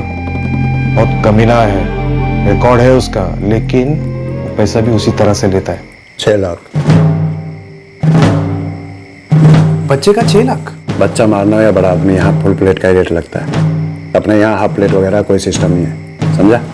ठीक है ललित भाई, मैं पार्टी से पूछता हूँ और कंफर्म करके फ़ोन करता हूँ। गर्लफ्रेंड नहीं है जो फोन करेगा, मेरे को कोई फोन नहीं करता, आमने सामने मिलेंगे। सुपारी के लिए ललित सिंह को 6 लाख रुपए देने के लिए सनी मान गया? जी सर। 6 तुझे, 6 ललित सिंह को भी, और ड्राइवर गुड्डू को 1। सलून वाले कैलाश को ललित से इंट्रो करवाने के 2 लाख। टोटल हुए 15 लाख। ये 15 लाख पेरिस से भेजे गए सिर्फ हर्ष को मारने के लिए? सर, डील वहाँ पेरिस से हुई, पर एडवांस यहीं से आया। ललित को सुपारी के 1 लाख मिले, कैलाश को 25,000, मेरा और गुड्डू का एडवांस अभी बाकी है सर। ये एडवांस यहाँ भेड़ाघाट में किसने दिया? सर, मोहन जी ने।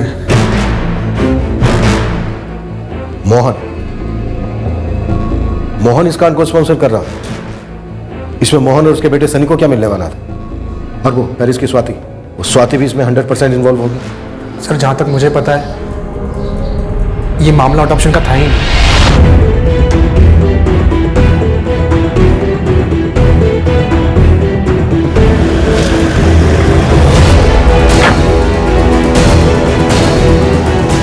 मैडम, लेकिन मुझे नहीं मालूम था कि विवेक किसका मर्डर करने वाला है। मालूम होता तो तू क्या करता? चिल्ड्रंस डिस्काउंट दिलवाता, 2 मर्डर का पैकेज डील करवाता, एक पे एक फ्री। कोई देख रेखा, यहाँ पर मंडल का चेयरमैन हूं मैं, मेरी इज्जत है यहाँ पर। तो हम देंगे ना इज्जत आपको, पहले आपको चेयर पर बिठाएंगे, फिर आपकी खाल उतारेंगे। ले चलो। आप मेरी बात सुनिए सर। सर सर सर मैं क्या बता रहा हूँ सर, मेरी बात सुनिए सर। ये जो 2 अटेम्प्ट्स हुए थे 23 मई और 2 जून को, जी सर, कैंसिल क्यों हुए? पेरिस से सनी ने फोन किया था कैंसिल करवाने। ए विवेक, क्या कर रहा है तू? हाँ, क्या कर रहे हैं? पहले शाहपुरा और अभी ये साला नोनी। क्या कर रहे हैं बेवकूफी? ललित और उसका जोड़ीदार विपुल वेट कर रहे हैं, आराम से काम हो जाएगा। देखो समझ में नहीं आती है, बोला था ना बेड़ा घाट पे जगह चुनने को, कहीं और क्यों चुनी?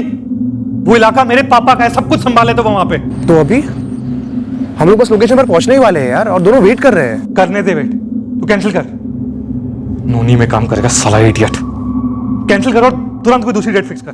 ओ भाई सुन मेरी बात, मैंने 2 बार जगह और टाइम चुनी, तूने हक दिया, कैंसिल कर दिया। 2 बार फेल होने का अपना कभी स्टाइल नहीं रहा, तीसरी बार फाइनल होगा। जगह चुन तो, टाइम चुन तो, हम लोग बच्चे को उठा ले जाएंगे और काम कर देंगे, समझा? ठीक है ललित भाई, मैं फिर से हर्ष और उसके जीजा को एक जगह पे बुलवाता हूँ और कुछ प्लान बनाता हूँ। तो ये वीजा का चक्कर हर्ष के मर्डर के लिए नेट प्रैक्टिस था। ऐसे ही घुमा रहे थे हर्ष और उसके जीजा धर्मेश को, और वो बेचारा जैसे जैसे उससे बोला जा रहा था किए जा रहा था। सर ये पूरा आइडिया, पूरा प्लान मोहन जी ने बनाया था sir. Sir, Mohan ji settlement करना चाहते हैं। बड़ा अच्छा ऑफर दे रहे हैं चेयरमैन मोहन रावत, सुन लेते हैं सर।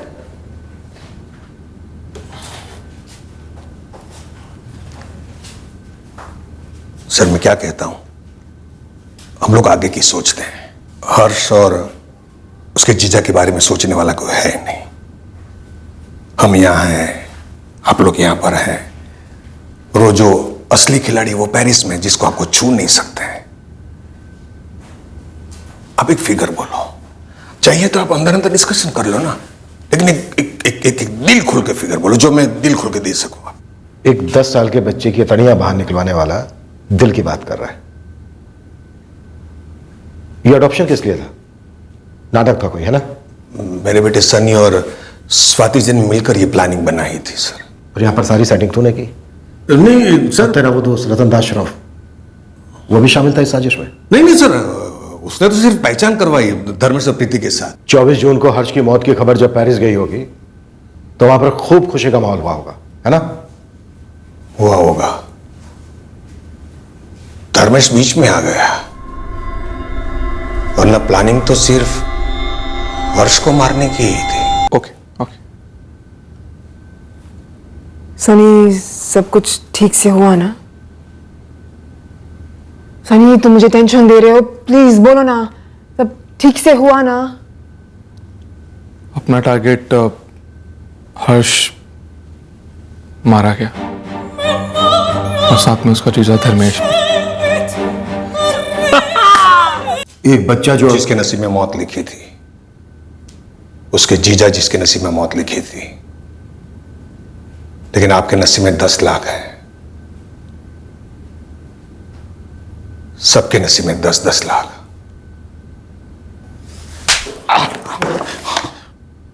ये कोई पहला ऑफर तो है नहीं जो आपको मिला हो, और हर्ष कोई आखिरी बच्चा था नहीं जो इस दुनिया में से गया हो। बच्चे की बोली कितने की लगाई और किसे लगाई?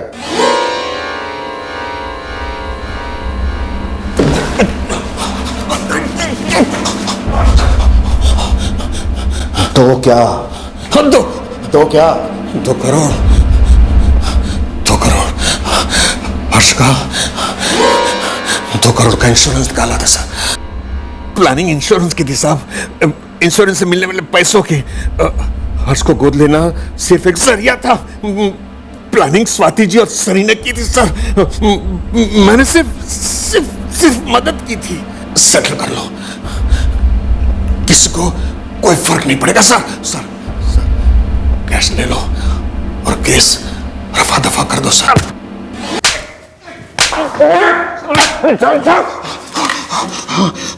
फर्क पड़ चुका है मोहन रावत। इस बच्चे की मौत से हमारे डिपार्टमेंट में काफी फर्क पड़ चुका है, जो तू अब लॉकअप में देखेगा, जो तू जज साहब में देखेगा जब वो तुझे सजा सुनाएंगे। इसलिए तू फर्क की चिंता मत कर। सर आप मेरी बात सुनो सर बात सुनो सर मैं इज्जतदार आदमी हूं सर मैं इज्जतदार आदमी हूं सर। एक हफ्ते बाद हमें खबर मिली कि ललित सिंह उसकी मौसी के घर आया हुआ है जबलपुर। जी? Crime branch. ललित सिंह कहाँ है? ललित वो साहब साहब कौन है मौसी? मौसी नहीं बेटा, तेरा मौसा आया है। ललित एक काम करना, तेरे सर के ऊपर जो खिड़की है ना, उसे कूद जा। खिड़की के बाहर मेरे 2 आदमी थे, प्रॉमिस करते हैं तुझे निराश नहीं करेंगे।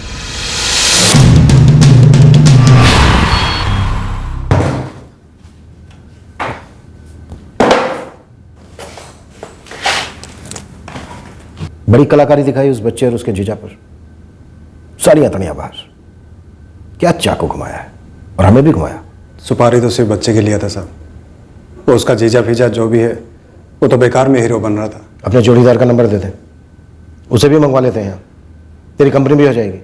ठीक है, बताता हूँ ना साहब,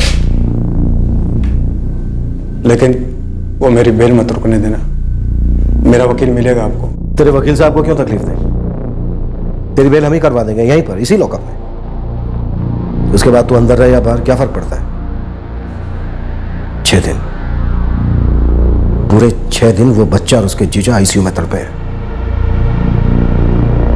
अब तो जिंदगी भर तड़पेगा।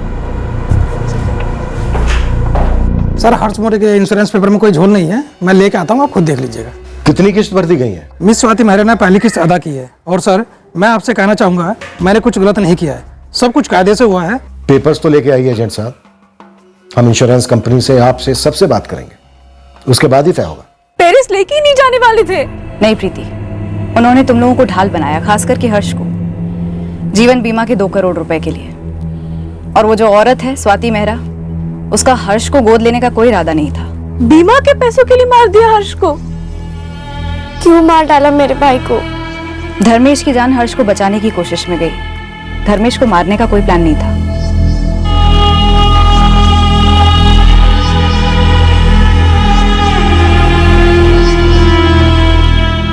मनप्रीत जी, खुद विवेक ने हमें ये सब बताया। हमारे विवेक ने ऐसा किया? 6 लाख रुपए और पेरिस में जॉब, इसके लिए उसने 2 मासूमों को मरवा डाला।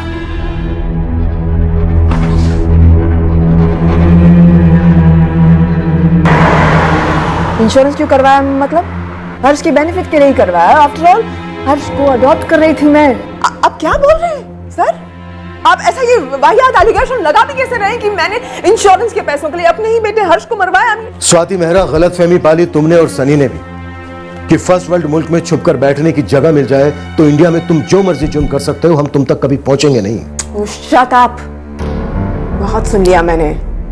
तुम्हारी ये थ्रेट्स, ये एलिगेशन मुझ पर असर नहीं करती। ऑलराइट, धमकियां मत दो मुझे। ये धमकी नहीं है, ये अगले कुछ दिनों का फोरकास्ट है तुम दोनों को।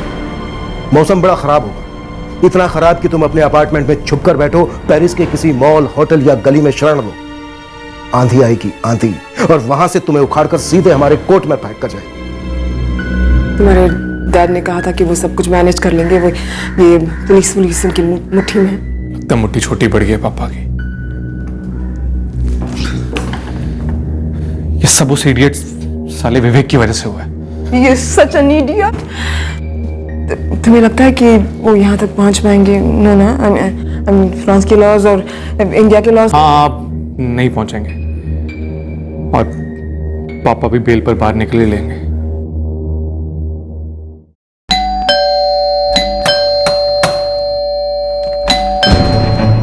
Madame Swati Mehra? Oui, officier. Le monsieur Sani là-bas, est-il avec toi? Oui, officier. Sani? Sani? Oui, officier. Que se passe-t-il? Nous avons votre mandat d'arrêt. What happened, officers? What have we done? Quoi on nous fait? Nous avons un mandat d'arrestation. Provincial Provence Dan. Vous pouvez le lire. पहले lookout notice जारी, फिर red corner notice जारी, ताकि स्वाति मेहरा और सनी रावत के फरार होने के सारे प्रयास भंग किए जा सके। आखिर में हम प्रोविजनल अरेस्ट वारंट इशू करवा पाए और इस जोड़े को पेरिस पुलिस की टीम ने गिरफ्तार कर लिया।